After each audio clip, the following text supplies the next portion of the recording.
श्री अजय जी, श्रीमान जैन और सभी नौजवान दोस्तों,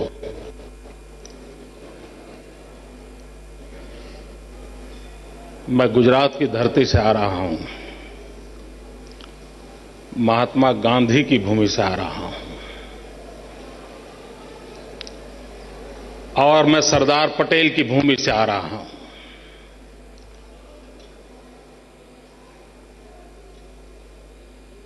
आजादी के आंदोलन की तरफ अगर देखा जाए तो देश की आजादी के आंदोलन को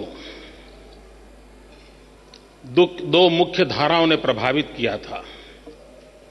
एक, महात्मा गांधी के नेतृत्व में जन आंदोलन के माध्यम से, अहिंसक क्रांति के माध्यम से देश को आजादी दिलाने का प्रयास, और दूसरा, सशस्त्र क्रांति से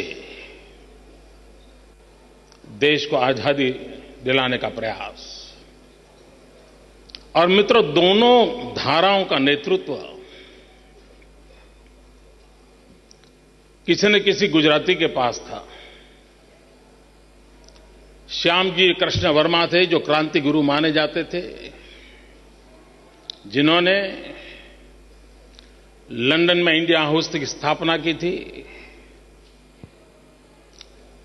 जिन्होंने देश में क्रांतिकारियों को दिशा देने का काम किया था। और महात्मा गांधी भी गुजरात से थे, जिन्होंने देश को आजादी दिलाई थी। मित्रों, अनेक महापुरुषों ने त्याग किया, तपस्या की, जीवन खपा दिया, जवानी जेल में बिता दी ताकि देश को स्वराज्य मिले। और इन लोगों के लगातार प्रयासों के कारण आखिरकार वो सपना साकार हुआ, हमें स्वराज्य मिला। लेकिन स्वराज्य के बाद 6 दशक से भी ज्यादा समय हो चुका है, लेकिन देश सुराज्य के लिए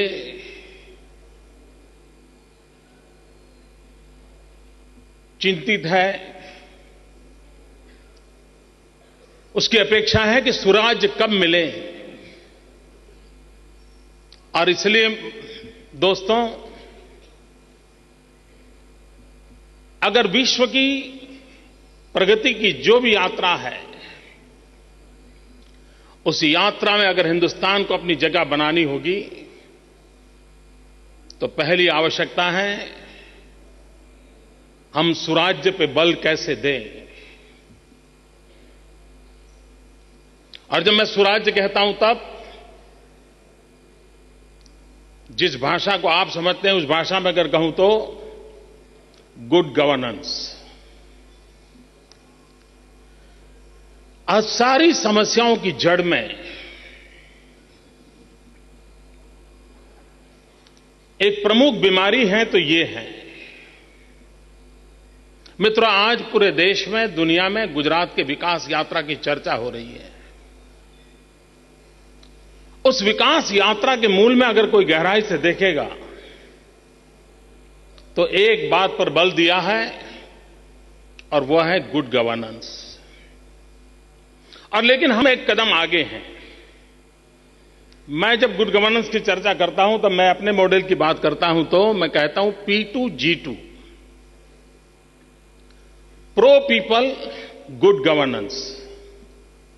आमतौर पर हमारे यहां शासन फायर फाइटर का काम करता है। समस्याएं हुई, शासन उसको फॉलो करता है, दौड़ता है, रास्ता खोजता है। मित्रों, शासन का काम है स्थितियों को विजुअलाइज करें, नए आयामों की खोज करें, स्थितियों बदलने का संकल्प करें और उसके अनुकूल नई व्यवस्थाओं को विकसित करें। लेकिन हम पिछले 6 दशक से ज्यादा समय से देख रहे हैं कि हम उन कामों को करने में विफल हुए हैं और उसका नतीजा ये हुआ है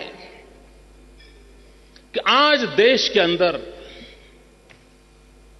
एक निराशा का माहौल है। देश निराशा की गर्त में डूब चुका है। हर किसी को लगता है यार छोड़ो, क्या होना है, सब चोर है, सब बेकार है, पता नहीं यार ईश्वर की क्या इच्छा थी हमको इस देश में पैदा किया। नहीं, मैं तो यार पढ़ाई पूरी करके भागना चाहता हूं, जाना चाहता हूं, कहीं कुछ कैरियर के लिए सोच रहा है। यह आवाज सब दूर सुनाई दे रही है। मित्रों, लेकिन मेरी सोच अलग है। मेरे गुजरात के मेरा एक चौथा टर्म है जब मुख्यमंत्री के नाते मैं कार्य कर रहा हूं और मैं अनुभव के आधार पर कह रहा हूं कि यही कानून, यही कॉन्स्टिट्यूशन, यही रूल्स एंड रेगुलेशन, यही मुलाजिम, यही फाइलें, यही दफ्तरें, यही लोग, इसके बावजूद भी हम आगे बढ़ सकते हैं, बहुत कुछ कर सकते हैं। और मैं गुजरात के उदाहरण के आधार पर कह सकता हूं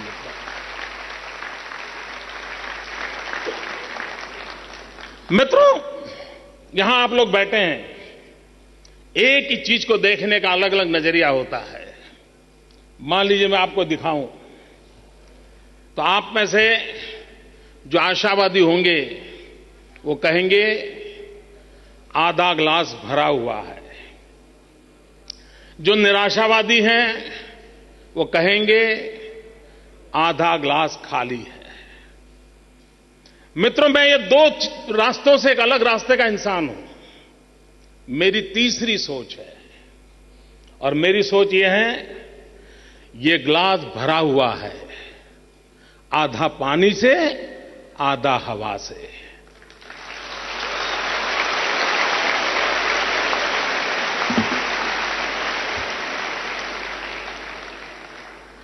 मित्रों, मैं होप के संबंध में, आशा के संबंध में इतना विश्वस्त हूं, इतना आश्वस्त हूं कि हम स्थितियों को पलट सकते हैं।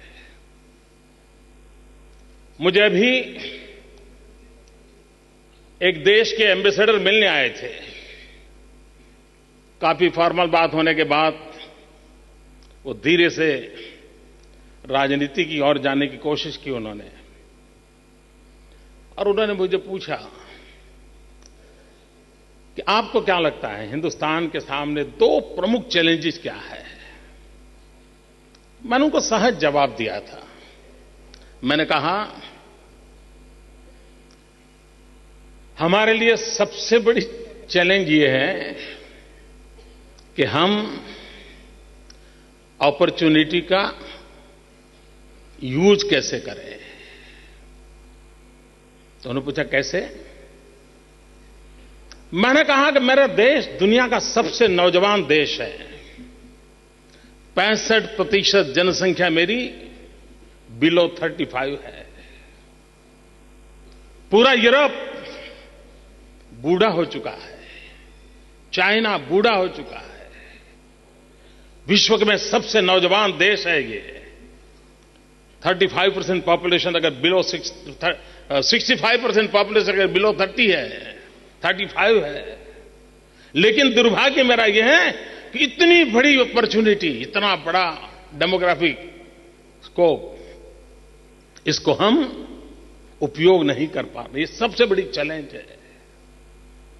दूसरा उन्होंने पूछा, मैंने कहा मेरा देश गरीब नहीं है, हमारे पास अपार भू संपदा है, धन संपदा है, इतने नेचुरल रिसोर्सेज हैं।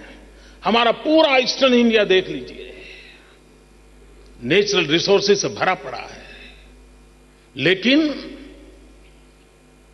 हम उसका सही इस्तेमाल कर करके समृद्धि की ओर जा नहीं पा रहे हैं और इसलिए हम अवसर को खोते चले जा रहे हैं। अवसर को कैसे पकड़ना, उसको कैसे चैनलाइज करना, उसको उसमें से कैसे वेल्थ क्रिएट करना, उसमें से कैसे डेवलपमेंट करना, उस चैलेंज को हमने पूरा करना है।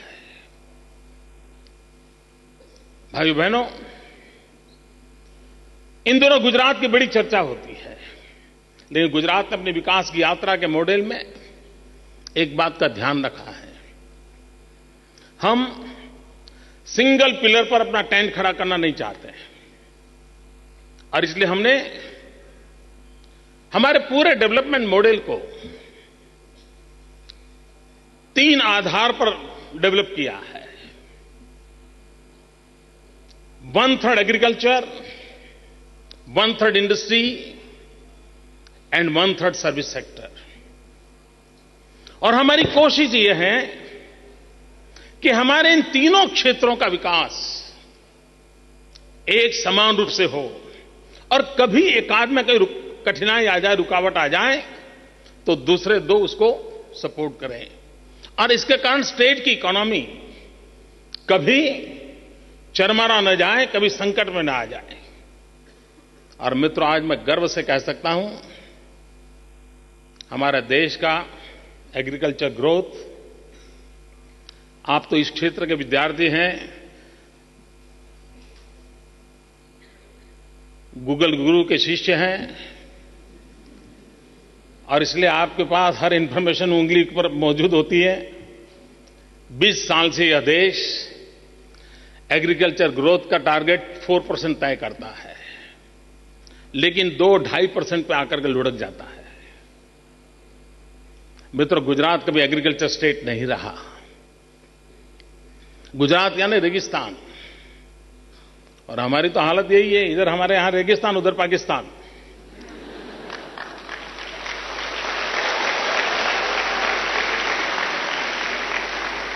बारिश पर हमारी सारी दुनिया डिपेंडेंट है। उसके बावजूद भी मित्रों, जो राज्य 7 year out of 10 years water scarcity से गुजारता था, आज वो राज्य पिछले दशक में 10% प्लस एग्रीकल्चर ग्रोथ कर करके एक नया इतिहास रचा है।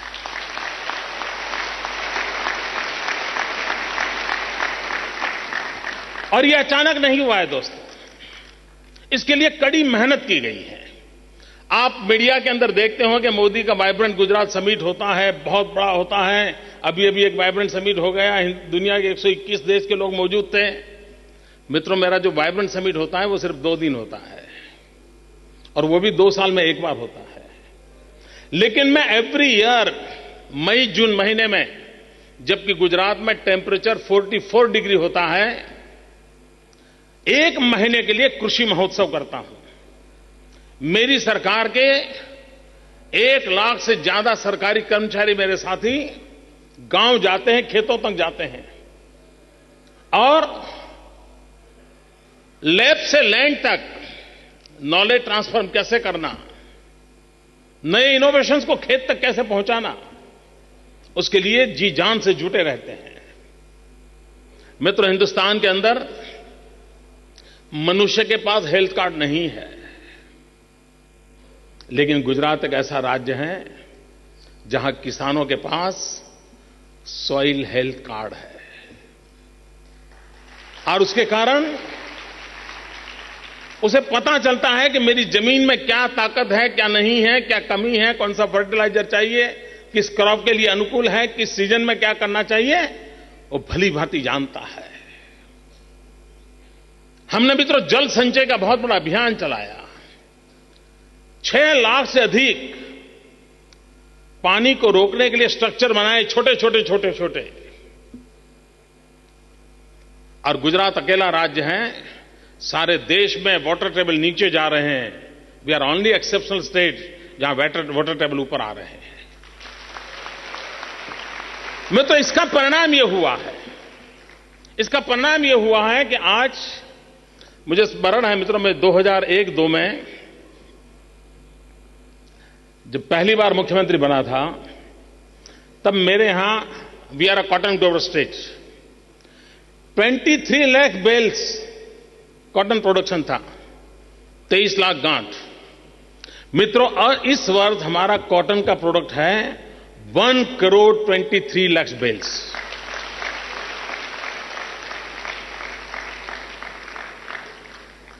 लेकिन अगर हम वहीं अटक जाएंगे तो मित्रों एक स्थिति ऐसी बन जाएगी कि हमारा किसान को जो मिलना चाहिए मिलना नहीं मिलेगा, किसान परेशान होने की स्थिति आएगी। तो नेक्स्ट स्टेप ये होना चाहिए कि वैल्यू एडिशन कैसे करें, और वैल्यू एडिशन की दिशा पर हमने बल देने का प्रयास किया है। मित्रों, एक अभी हम टेक्सटाइल पॉलिसी लाए हैं, और मेरा टेक्सटाइल पॉलिसी का मेरा मतलब है कि मैं नहीं चाहता हूं कि मेरा कॉटन ग्रोवर अपना कॉटन बेचने के लिए दर दर भटकता रहे, और इसलिए मेरी एक 5 फॉर्मूला है, farm to fibre, fibre to fabric, fabric to fashion, fashion to foreign. जहां कॉटन होगा वहीं धागा बनेगा, जहां धागा है वहीं कपड़ा बनेगा, जहां कपड़ा है वहीं रेडीमेड गारमेंट बनेगा, और वहीं से उसको दुनिया में एक्सपोर्ट करूंगा और मेरे किसान की इनकम बढ़ेगी। और इसलिए मित्रों, जब तक हम इंटीग्रेटेड अप्रोच नहीं लेते हैं, अब ये वो इंडस्ट्रियल रिवॉल्यूशन की दिशा में मैं जा रहा हूं जो मेरे किसान को मजबूत करेगा, मेरे किसान की ताकत को बढ़ाएगा, और हम उस दिशा में काम कर रहे हैं। और आज मेरे राज्य की इकोनॉमी में 1/3 हिस्सा एग्रीकल्चर के द्वारा हो रहा है। मित्रों, एग्रीकल्चर के साथ जुड़ा हुआ है एनिमल हस्बेंड्री। मित्रों, यहां बैठा हुआ कोई भी नौजवान, कोई दोस्त ऐसा नहीं होगा जिसको अगर चाय पीने की आदत हो और चाय में दूध गुजरात का न हो। आप दिल्ली वाले जो दूध पीते हैं वो गुजरात से आता है। मित्रों, आज यूरोप में जाओ और कभी भिंडी की सब्जी खाओगे तो विश्वास करना वो भिंडी की सब्जी गुजरात से आई है। आप सिंगापुर जाइए, दूध मांगेंगे, मैं मित्रों विश्वास से कहता हूं वो दूध गुजरात से आया है। आप अफगानिस्तान जाएं और टमाटर खाएं तो लिख लेना वो टमाटर गुजरात से आया है।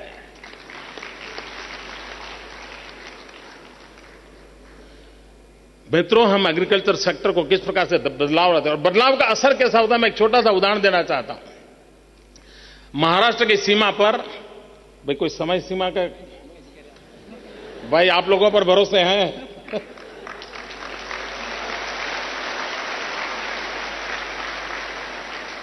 क्योंकि मैं कभी टीचर नहीं रहा, इसके कारण 45 मिनट का मेरा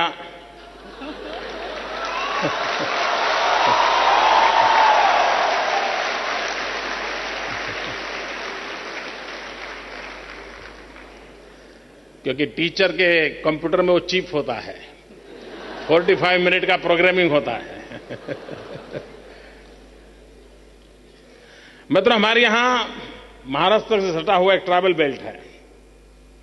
उस ट्रैवल बेल्ट के कुछ किसान मुझे एक बार मिलने आए।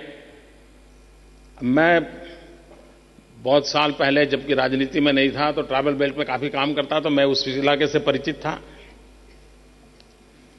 उन्होंने कहा, साहब हमारे यहां कुछ रोड्स का करिए आप। मैंने कहा, भाई तुम्हारे यहां तो रोड बहुत अच्छे हैं, पक्का डामर की सड़क है, क्या चाहिए तुम्हें? और मैंने कहा 2 लाइन रोड है। नहीं, बोले साहब रोड तो है, अच्छे रोड है, लेकिन हमारी कुछ कठिनाइयां हैं और हमें थोड़ा इंप्रूवमेंट चाहिए। मैंने कहा, क्या यार, क्या करोगे वहां जंगलों में? तो बोले, अब हम फिनलैंड के साथ एग्रीमेंट किया है और हम बनाना की खेती करते हैं और हमारा बनाना एक्सपोर्ट होता है। लेकिन ट्रक में जब बनाना लेकर के जाते हैं तो आज जो रोड है वो बीच बीच में कहीं इस प्रकार का जर्क आता है, तो हमारे 20% बनानास दब जाते हैं, और इसलिए हमें पेवर रोड चाहिए। मित्रों, दिल्ली के भी सभी इलाके में पेवर रोड नहीं होगा। देखिए, हमारे देश के नागरिक की सोच देखिए, उसका दम देखिए, ट्राइबल की सोच देखिए। वो कहता है कि दुनिया के बाजार में मुझे बनाना पहुंचाना है, मेरे बनाना को कोई डैमेज ना हो, इसलिए मुझे पेवर रोड की जरूरत है। मित्रों, ये एस्पिरेशन मेरे देश के नागरिकों के अंदर हो तो इस देश का भविष्य उज्जवल है, मैं साफ देखता हूं मित्रों।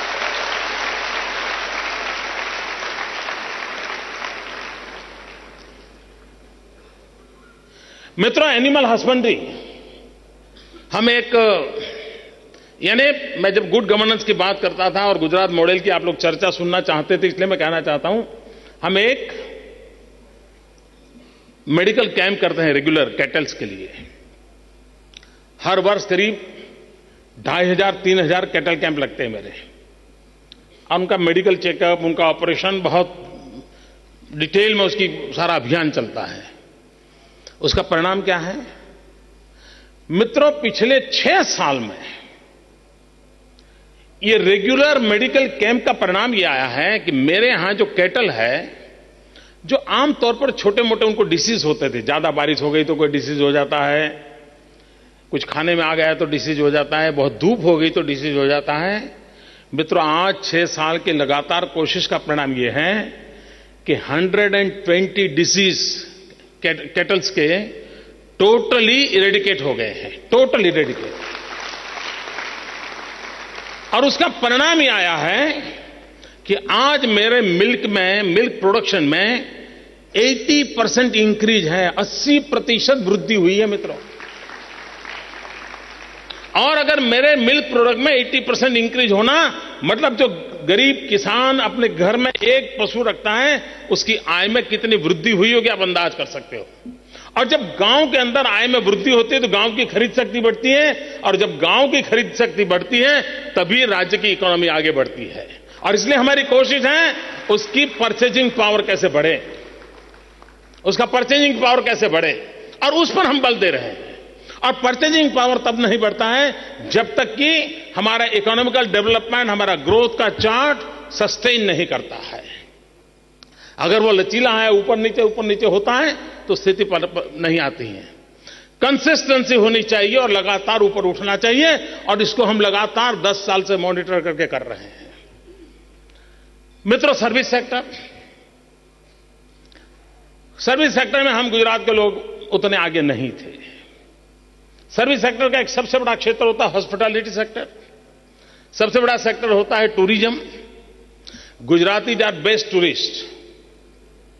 आप दुनिया में कहीं पर भी जाओ साहब, वो आपको मिलेगा ही मिलेगा।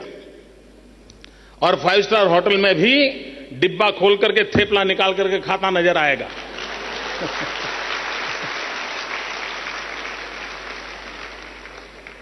लेकिन Gujarat was never a tourist destination. मित्रों, पिछले 5 साल से हमने लगातार कोशिश की, और आज हिंदुस्तान का टूरिज्म ग्रोथ है उससे पिछले 3 साल का गुजरात का टूरिज्म ग्रोथ डबल है। और अब अमिताभ बच्चन स्वयं घर घर जाकर के कहते हैं कुछ दिन तो गुजारो गुजरात में।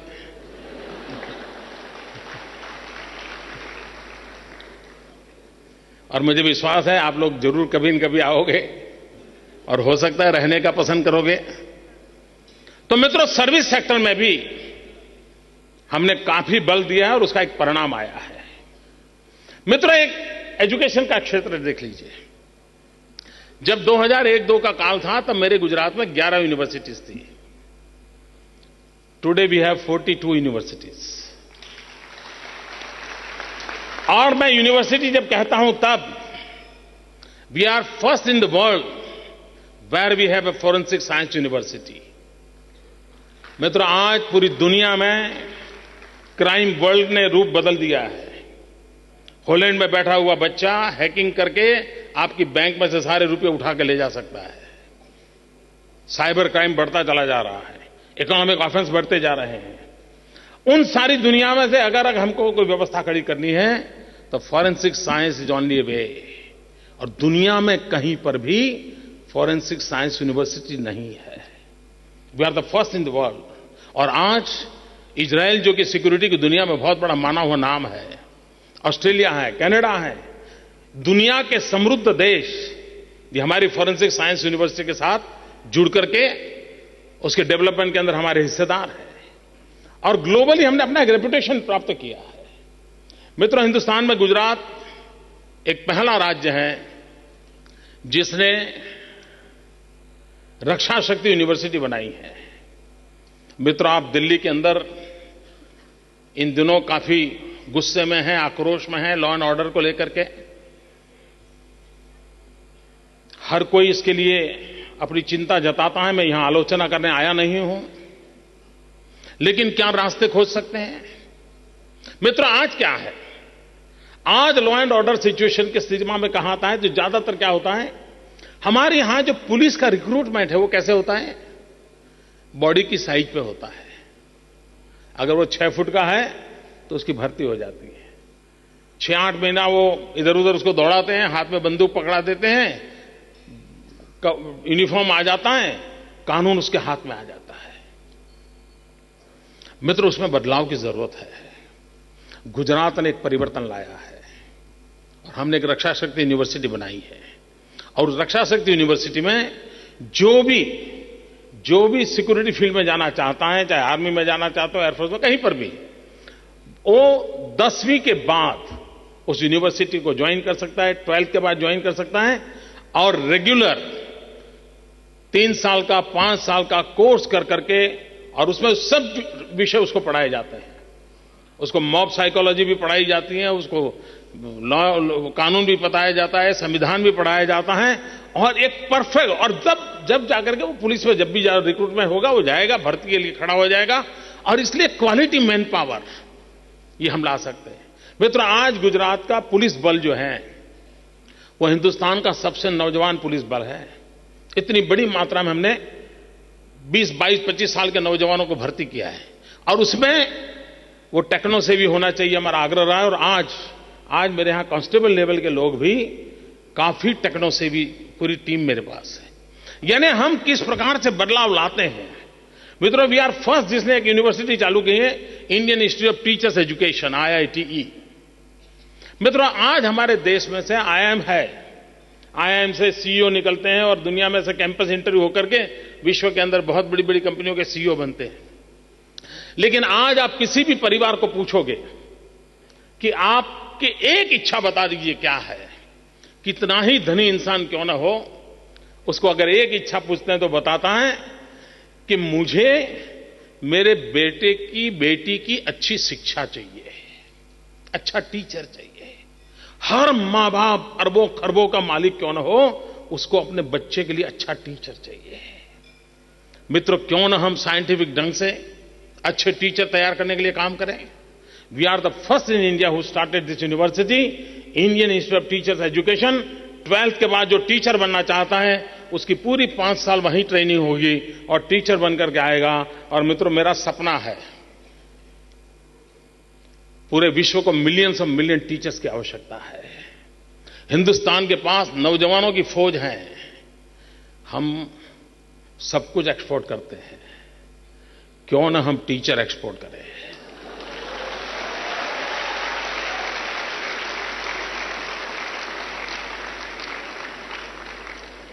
और मित्रों, मैं साफ कहता हूं, एक व्यापारी जाता है दुनिया के देश में, कोई माल एक्सपोर्ट करता है या व्यापार करता है तो वो डॉलर और पाउंड पर कब्जा करता है, लेकिन एक टीचर जाता है तो पूरी पीढ़ी पर कब्जा कर लेता है। जी,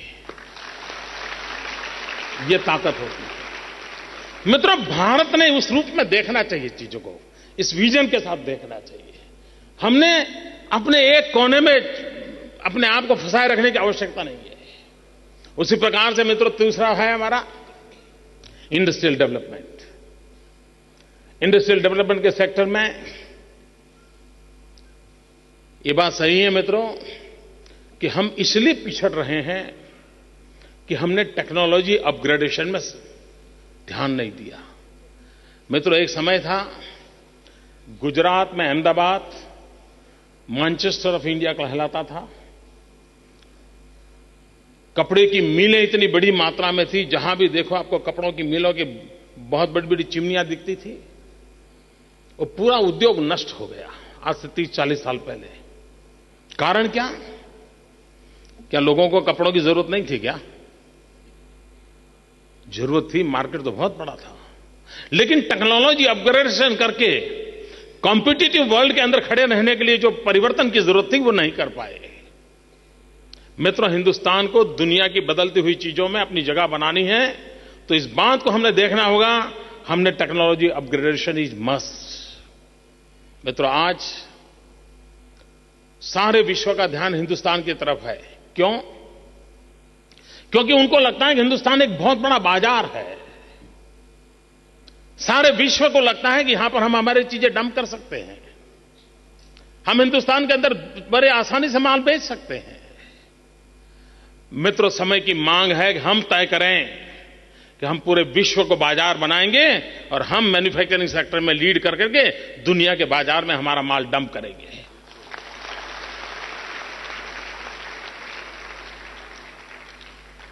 और इसके लिए मित्रों ब्रांडिंग जरूरी होता है। आपको मित्रों, आपने शायद आपके को वो नसीब आया नहीं, लेकिन हम जिस आयु के हैं, अजय और हम जब छोटे थे तो बाजार में मेड इन जापान सुनते ही अच्छा हो, ले लिया, मेड इन जापान उठाओ, पेन भी है मेड इन जापान उठाओ। कोई पूछता नहीं था कि किस कंपनी का प्रोडक्ट है, इस किस कंपनी, कोई नहीं पूछता था, सिर्फ मेड इन जापान। कभी कंपनी का नाम नहीं था, गांव का नाम नहीं, कुछ नहीं था। मित्रों, क्यों ना हम दुनिया के सामने मेड इन इंडिया का बिल्कुल हमारा ढोल न पीट दें। लेकिन ये ब्रांडिंग करने के लिए एक आध जगह नहीं होते, कई प्रकार के विषय होते हैं। अब देखिए, अभी इन दिनों आप में से किसी को जापान जाने का अवसर मिला हो, मैं अभी मेरे यहां चुनाव के पहले जापान सरकार के निमंत्रण पर जापान गया था। 2012 अगस्त सितंबर में मैं हैरान था। होटल में गए तो क्रॉकरी पर भी एक स्लोगन लिखा है, बिस्किट आते हैं तो बिस्किट पर भी एक स्लोगन का सिक्का लगाया हुआ है, ट्रैवलिंग का टिकट लेते हैं तो एक स्लोगन है उस पर।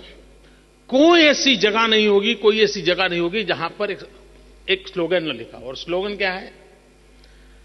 आपसे उस समय की बात है, 8 साल के बाद ओलंपिक का होस्ट जापान है। 8 साल के बाद ओलंपिक होने वाला है, उसकी तैयारी और उसका एनवायरनमेंट क्रिएट करने के लिए हर जगह पर we are waiting for Olympic, we are ready for Olympic, be ready for Olympic. क्या माहौल खड़ा किया मित्रों। यानी ओलंपिक जब आए तब आए, लेकिन ओलंपिक के माध्यम से एक देश का सा स्पिरिट पैदा किया जा रहा है। मित्रों, हमारा उल्टा क्या हुआ?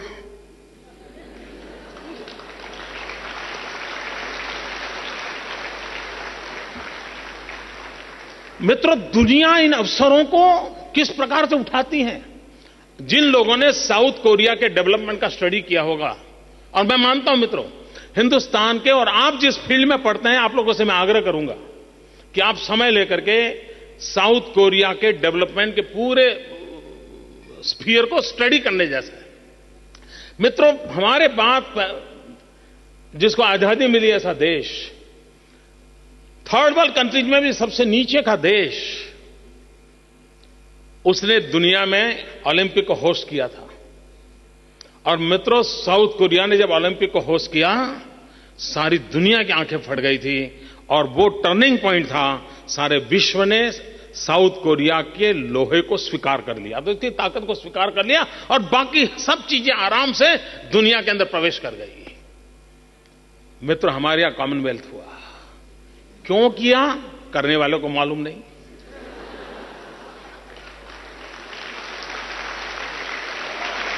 मित्रों, 100 करोड़ का देश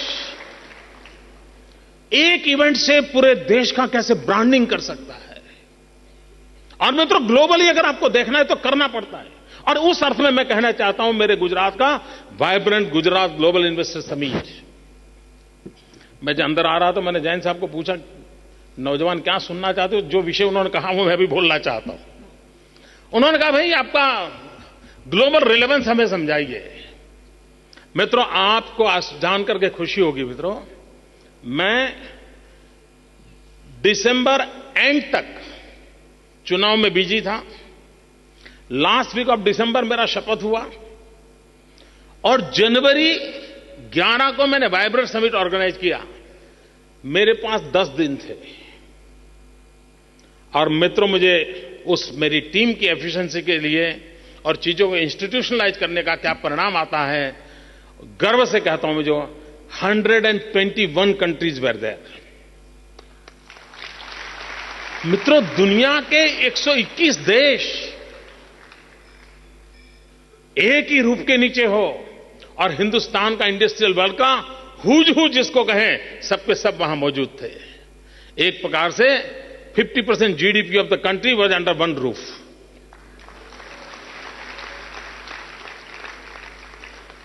ये दृश्य जब दुनिया देखती है तो उनको विश्वास होता है, उनको भरोसा होता है, हां भाई यहां मेटल है, दम है, हम इनके साथ जुड़ सकते हैं।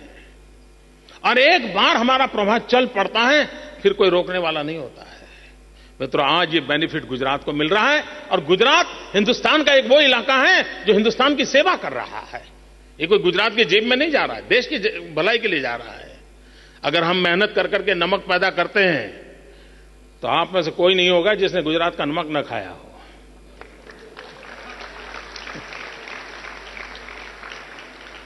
तो काम भले ही होता हो, फायदा पूरे देश को होता है। और वैसे भी हमारा मंत्र है, भारत के विकास के लिए गुजरात का विकास, और उसी तर्ज पर हम काम कर रहे हैं। मित्र, एक और हमने बल दिया है गुजरात में, और वो है मैन्युफैक्चरिंग सेक्टर में 2 चीजों पर आग्रह से हमने काम करना चाहिए। एक, हम जो भी प्रोडक्ट करें, जीरो डिफेक्ट हमारा आग्रह होना चाहिए। अगर हमें ग्लोबली अपना रेपुटेशन खड़ा करना है तो जीरो डिफेक्ट, ये हमारी पहली शर्त होती है। और दूसरी शर्त होती है पैकेजिंग। मित्रों, कभी कभी बढ़िया चीज भी हमारे पैकेजिंग की गड़बड़ के कारण परेशान हो जाती है। और पैकेजिंग कभी ऐसा होता है, जहां डिलीवरी पहुंचती है तब तक पूरा बक्सा टूट गया होता है। मित्रों, आपको जानकर के हैरानी होगी, पंडित नेहरू के जमाने में एक कमीशन बैठा था, हाथी कमीशन। जयसुखलाल हाथी करके थे, और उस समय का काम उनको दिया था कि आयुर्वेद को कैसे प्रचारित किया जाए। इतना बढ़िया हमारा नेचुरल मेडिसिन जो है उसको प्रचारित कैसे किया जाए। तो हाथी कमीशन का रिपोर्ट बड़ा इंटरेस्टिंग है। आप देखिए मित्रों, हर्बल मेडिसिन में आज चाइना दुनिया में सबसे ज्यादा एक्सपोर्ट करता है। हम, जो कि ये हमारी अमानत है, हमारे पूर्वजों की बहुत बड़ी हमें भेंट है, आज हर्बल के एक्सपोर्ट में हमारा कहीं स्थान नहीं है। लेकिन उस हाथी कमीशन का रिपोर्ट बड़ा इंटरेस्टिंग, उसने पहले पेज पे लिखा है कि आयुर्वेद तब तक लोकप्रिय नहीं होगा जब तक कि आयुर्वेद के पैकेजिंग में कोई हम वैज्ञानिक परिवर्तन नहीं लाते हैं। पहले आयुर्वेद क्या था, पुड़िया होती थी, लोग पुड़िया लेके कहां घूमेंगे, कोई कहते हैं टैबलेट चाहिए, टैबलेट भी बढ़िया पैकेजिंग में चाहिए। ये जब से आयुर्वेद में बदलाव आना शुरू हुआ, हमारे देश में भी आयुर्वेद पॉपुलर हुआ। मित्रों, हमें पूरे विश्व की जो एक कंज्यूमर की साइकी है, एक बायर की साइकी है, उस साइकी को स्टडी कर करके हमने हमारे मैन्युफैक्चरिंग वर्ल्ड को डेवलप करना पड़ेगा। और एक बार हमने अपना रुतबा जमा दिया तो मित्रों, मैं मानता हूं सारी दुनिया हमारे तरफ आकर्षित होने की पूरी संभावनाएं पड़ी है, और उसको लेकर के हम आगे बढ़ सकते हैं। भाइयों बहनों, ये वर्ष स्वामी विवेकानंद जी की 150वीं जयंती का वर्ष पूरा देश मना रहा है। गुजरात सरकार भी विवेकानंद जी के 150 वर्ष की जयंती मना रहा है। हमने इसे युवा वर्ष के रूप में घोषित किया है। मित्रों, तय ये करना है कि हमारे देश के युवा की तरफ हम किस नजर से देखना चाहते हैं। मुझे चिंता हो रही है कि हमारे देश का एक तबका और ज्यादातर राजनीतिक दुनिया के लोग, उनके दिमाग में हमारे देश का युवा ये सिर्फ न्यू एज वोटर है। और अगर यही सोच रही, मैं नहीं मानता हूं कि हम स्थितियों को पलट सकते हैं। मित्रों, मैं उसी परंपरा से आ रहा हूं राजनीति की, मैं उसी अखाड़े से आया हूं, लेकिन मेरी सोच भिन्न है। मैं चाहूंगा कि मेरा देश मेरे इन नौजवानों को सिर्फ न्यू एज वोटर न माने, वो स्वीकार करें कि हमारे युवा न्यू एज पावर है। अगर न्यू एज पावर है तो फिर उनकी तरफ देखने का, उनकी शक्तियों का उपयोग करने का दृष्टिकोण पलट जाएगा। मित्रों, स्वामी विवेकानंद ने सपना देखा था कि मैं साफ देख रहा हूं कि मेरी भारत माता एक दिन जगत गुरु के स्थान पर विराजमान होगी। विश्व गुरु के रूप में मैं मेरी भारत मां को देख रहा हूं, और एक बार मेरी भारत माता पूरी शक्ति के साथ, समृद्धि के साथ, सामर्थ्य के साथ विश्व के अंदर नेतृत्व करती होगी। नौजवान दोस्तों, मेरा बाबा विवेकानंद के शब्दों में बड़ी मेरी श्रद्धा है। उन्होंने ये बात कहे 125 साल हो गए, उनका जीवन काल 150 साल का जन्मदिन मना रहे हैं। 25 साल की आयु में विश्वास उन्होंने प्रकट किया था। क्या मित्रों, हम लोगों का दायित्व तो नहीं है कि स्वामी विवेकानंद जी की 150वीं जयंती पर हम उनके सपनों को पूरा करने का संकल्प करें? क्या हम लोगों का दायित्व तो नहीं है कि इस पूरे विश्व में हिंदुस्तान का डंका जमाने वाले इस महापुरुष ने जो कहा है उसको चरितार्थ करने के पीछे अगर थोड़ी सी मेहनत करें तो हम दुनिया पलट सकते हैं? मित्रों, आज समय की मांग है कि स्वामी विवेकानंद जी की 150वीं जयंती जब मना रहे हैं तब, और भारत की युवा शक्ति के भरोसे हम भव्य दिव्य भारत के निर्माण का सपना देख करके हम आगे बढ़ सकते हैं।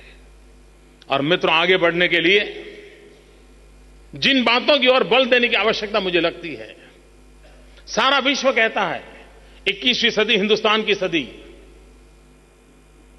कोई कहता है 21वीं सदी एशिया की सदी, कोई कहता है 21वीं सदी चाइना की सदी। मित्रों, 21वीं सदी हिंदुस्तान की सदी, इस पर हमारा भरोसा इसलिए है कि जब जब मानव जात ज्ञान युग में प्रवेश किया है तब तक भारत ने मानव जात का नेतृत्व किया है, और 21वीं सदी ज्ञान की सदी है।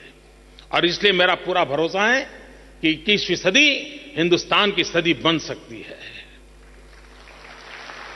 मित्रों, 21वीं सदी बनाने का सामर्थ्य है तो हमारे युवाओं में है। हम भाग्यवान हैं कि इस सदी में हमारे पास विश्व के सर्वाधिक नौजवानों की फौज वाला ये हिंदुस्तान है। ये हमारी दूसरी ताकत है। और तीसरा, मित्रों, हम लोगों की पहचान क्या थी? पूरा विश्व हमको क्या मानता था? और अभी नहीं मित्रों, 10-15 साल पहले तक, 20 साल पहले तक दुनिया के कई लोगों की मान्यता यही थी कि हिंदुस्तान यानी सांप सपेरों का देश, हिंदुस्तान यानी भूत प्रेत की जमात, हिंदुस्तान यानी काला जादू, ब्लैक मैजिक का दुनिया, यही हिंदुस्तान की पहचान।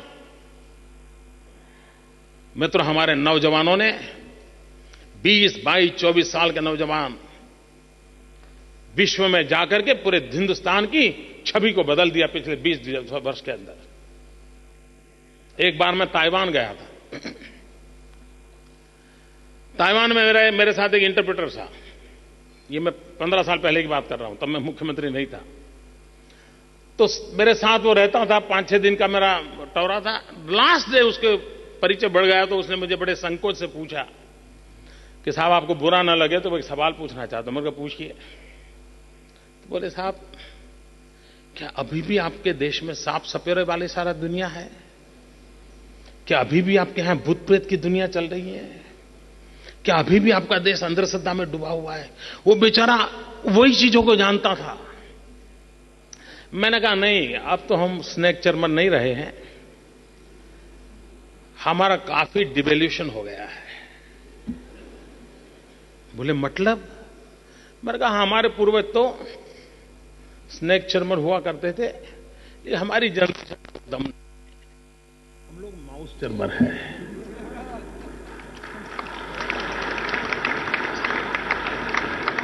और मित्रों, आज मेरे हिंदुस्तान का नौजवान कंप्यूटर के माउस पे हाथ रख करके पूरी दुनिया को डुलाने की ताकत रखता है। ये ताकत मेरे देश में है। ये ताकत मेरे देश के नौजवान में है। मित्रों, पूरी उंगली के भरोसे पूरे विश्व के अंदर हिंदुस्तान की पहचान बनाने का काम ये मेरे देश के 20-22 साल के नौजवानों ने किया है। इस देश के किसी नेता ने नहीं किया है।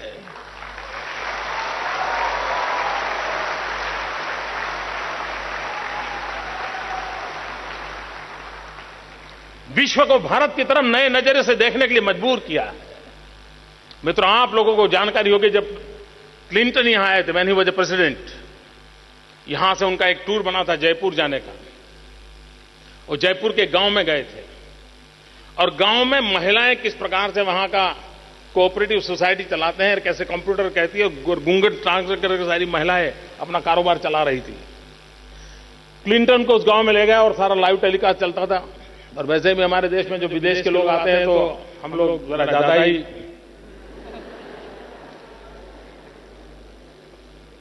बड़ा सिक्योरिटी का इंतजाम था। उस गांव के चुने हुए जो पंच था, उनको सबको आई कार्ड दिया गया था। वही लोग उनके साथ साथ चलते थे और सबको बड़ी कुछ कड़ी सूचनाएं थी कि क्लिंटन आएंगे, 2 मिनट यहां जाएंगे, 2 मिनट यहां जाएंगे, बीच में किसी ने कुछ करना नहीं, ढिकना नहीं, फलाना नहीं। सब ये सब आपने लाइव टेलीकास्ट अगर देखा होगा तो आपके ध्यान में होगा। मित्रों, वो घटना बड़ी प्रेरणा देने वाली। उस गांव में जब गए,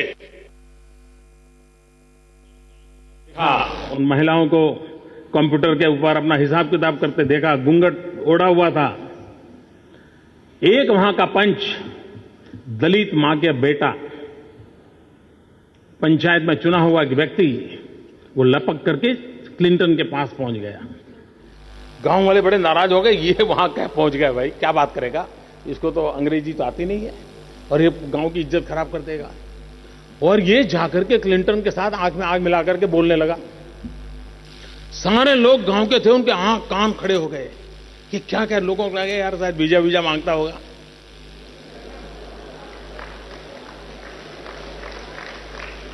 किसी को लगा शायद बेटे के लिए नौकरी के लिए बोलता होगा, किसी को लगा शायद गांव के लिए कोई पैसे वैसे मांगता होगा। मित्रों, ये गरीब दलित मां का अनपढ़ बेटा दुनिया की महासत्ता के नायक के सामने खड़े होकर के कहता है, और पूरे विश्व ने उस घटना को टीवी पर देखा था। वो उनको पूछता है, मिस्टर क्लिंटन, क्या आप अभी भी मेरे देश को पिछड़ा हुआ मानते हो, गरीबी में डूबा हुआ मानते हो, अंधश्रद्धा में लिप्त मानते हो? उनको जब इंटरप्रेटर ने इंटरप्रेट करके दिया तो क्लिंटन का चेहरा इधर हो गया और उन्होंने कहा, नहीं, मैं अब ऐसा नहीं मानता हूं और मैं दुनिया में जहां जाऊंगा, मैं हिंदुस्तान क्या है ये मैं दुनिया को बताऊंगा।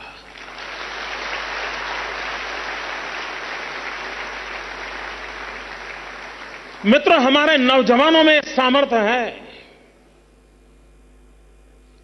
मित्रों, हमारी चमड़ी का रंग कुछ भी हो, हम दुनिया से कम नहीं है। यह आत्मविश्वास की आवश्यकता है और विश्व के सामने आंख में आंख मिलाकर के काम करने की आवश्यकता है। मित्रों, 3 चीजों पर बल देने का मेरा मत रहता है। अगर हमने 21वीं सदी में चाइना के साथ कंपटीशन करनी है, अगर हमने 21वीं सदी की इस अपॉर्चुनिटी को कब्जा करना है और दुनिया में पूरी ताकत के साथ खड़े होना है, तो मित्रों, मेरा मत है कि हमने बल देना पड़ेगा स्किल डेवलपमेंट पर।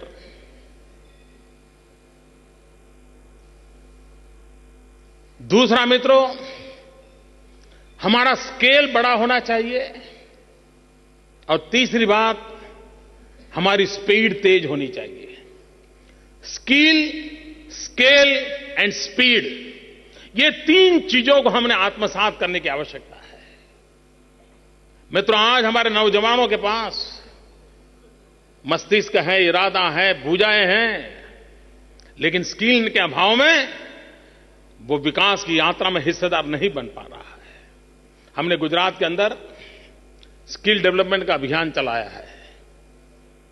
लाखों की तादाद में नौजवानों को स्किल डेवलपमेंट के लिए हम काफी बजट लगा रहे हैं। और भारत में किसी भी जगह पे इतनी बड़ी मात्रा में नहीं हो रहा है, इतनी बड़ी मात्रा में हो रहा है। और स्किल डेवलपमेंट का नजरिया भी देखिए। हमने हमारे अफसरों को कहा कि भाई ऐसा करो, जन्म से मृत्यु तक व्यक्ति को किन किन चीजों की आवश्यकता होती है, जरा सूची बनाइए। तो ध्यान में आया कम से कम 1000 चीजें ऐसी हैं जिसकी हर व्यक्ति को जरूरत पड़ती है जीवन से मरण में। ये तो सरसरी नजर से बनाया। मैंने कहा अगर 1000 चीजों की जरूरत है, मतलब 1000 प्रकार की स्किल की जरूरत है, तो हम उन 1000 टाइप ऑफ स्किल डेवलपमेंट चालू करो। मित्रों, आज हम बहुत तेजी से नए नए स्किल डेवलपमेंट के मिशन को लेकर आगे बढ़ रहे हैं और उसका हमें बहुत परिणाम मिला। मित्रों, स्पीड, हम ऐसे काम कर रहे हैं जी, कागज पर 2-2 साल निकाल देते हैं। मित्रों, आप सब लोग, आप इस क्षेत्र के विद्यार्थी हो और मेरी एक सोच है, government has no business to do a business. ये मेरी बिल्कुल सोच है मित्रों। मिनिमम गवर्नमेंट, मैक्सिमम गवर्नेंस, इसके बिना कोई चारा नहीं है। मित्रों, आप लोग नैनो कार की घटना से परिचित हैं। आपने केस स्टडी के विषय में जाना होगा। लोग कहते हैं, रतन टाटा भी कहते हैं कि भाई हम गए और बिल्कुल मिनटों के अंदर सारा काम हो गया, हमारा प्रोजेक्ट हो गया, हम प्रोडक्शन में चले गए, 1 साल गए। इसकी सारी घटनाएं जानते हैं। मैं एक और घटना सुनाना चाहता हूं आपको। मैं ज्यादा समय नहीं ले रहा हूं ना, आप लोग बताइए भाई, कंटिन्यू करें पक्का? मित्रों, एक दिन मेरे ऑफिस में एक नौजवान आया। बड़ा प्रेजेंटेबल भी नहीं था, कम्युनिकेशन भी बड़ा वीक था, और ओरिजिनली वो इंडियन था, लेकिन उसका जन्म अफ्रीका में हुआ था और बाद में वो कनाडा शिफ्ट कर गया था और वहीं पर वो डेवलप हुआ था। वो ओरिजिनल गुजराती था। वो मुझे मिलने आया। 5-6 मिनट वो अपनी बात बता रहा था, लेकिन मुझे कुछ जम नहीं रहा था, हमारा केमिस्ट्री मैच नहीं हो रही थी। मुझे लगा ये मेरा समय बर्बाद कर रहा है। मैं बिल्कुल सही बात बता देता हूं दोस्तों, आपके सामने झूठ क्या बोलना। तो हमारी केमिस्ट्री मैच नहीं हो रही थी। अब मैंने कहा भाई ये जल्दी जाए तो अच्छा, मुझे बहुत काम है। तो मैंने कहा ऐसा करो भाई, आपको जो काम आपके मन में है, आप बड़ौदा जाओ, वहां के मेरे कलेक्टर को मिलो और ये उसके लेवल पर आपका काम, उसी से चर्चा करो, फिर कोई तकलीफ हो तो मुझे बताना। एक प्रकार से मैंने उसको टाल करके निकाल दिया, लेकिन चूंकि मेरे यहां एक प्रोफेशनलिज्म होने के कारण उस कलेक्टर को सूचना चली गई कि ऐसा कोई नौजवान आएगा, उसको कुछ काम है, देख लेना। लेकिन मैंने उसे हाय तौबा करके छुट्टी ली थी। आफ्टर 13 मंथ्स एक दिन ये सज्जन मेरी ऑफिस में फिर से आए। तो मेरे पीए ने मुझे कहा कि साहब ये मिलने आया। मैंने कहा यार ये वो ही होगा, मुझे भगवान की मेहरबानी है, I have a God gift. मैंने कहा ये यही होगा, आप अब पूछो ये पहले आया था क्या। तो मैंने तुरंत कह दिया नहीं यार, उसको टाइम खराब करेगा, एक बेमतलब आदमी है, वो समय खराब करता है, मत बुलाओ। तो मेरे पीए ने कहा नहीं नहीं साहब, वो इन्विटेशन देने आया है। इन्विटेशन? मैंने कहा बुलाओ बुलाओ उसको बुलाओ।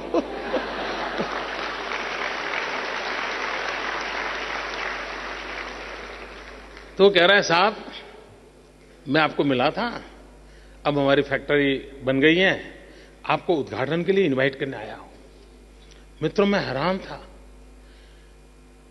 जो व्यक्ति मुझे मिला और मुझे कुछ दम नहीं लगा था, वो मुझे कह रहा है कि मेरी फैक्ट्री बन गया। मैं उस पर इतना प्रभावी हो गया, मुझे इतना मेरे मन पर इंप्रेशन हो गया उसका। मैंने कहा दोस्त मैं तेरी फैक्ट्री को उद्घाटन के लिए पक्का आऊंगा। मैं गया तो मैंने वादा किया कि मैं आऊंगा। तो उसने मुझे कहा साहब फिर से 6 महीने के बाद दोबारा आना पड़ेगा आपको। मैंने कहा क्यों?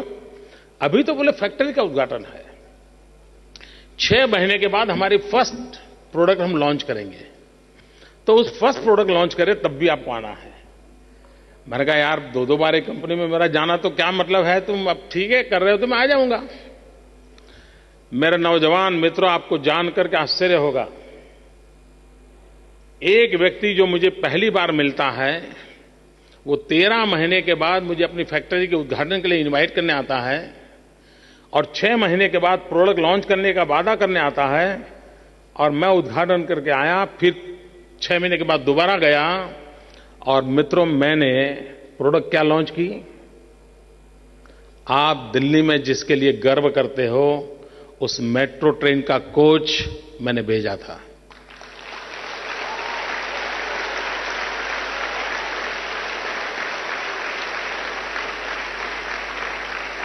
आप कल्पना कीजिए स्पीड की कि एक व्यक्ति अभी तो मैप देख रहा है कि किस इलाके में जाऊं, वो 19 महीने के बाद पहला मेट्रो का कोच बनाकर के दिल्ली को डिलीवरी देता है। और आज दिल्ली के अंदर जितने मेट्रो के कोच आ रहे हैं वो गुजरात से बनकर के आ रहे हैं।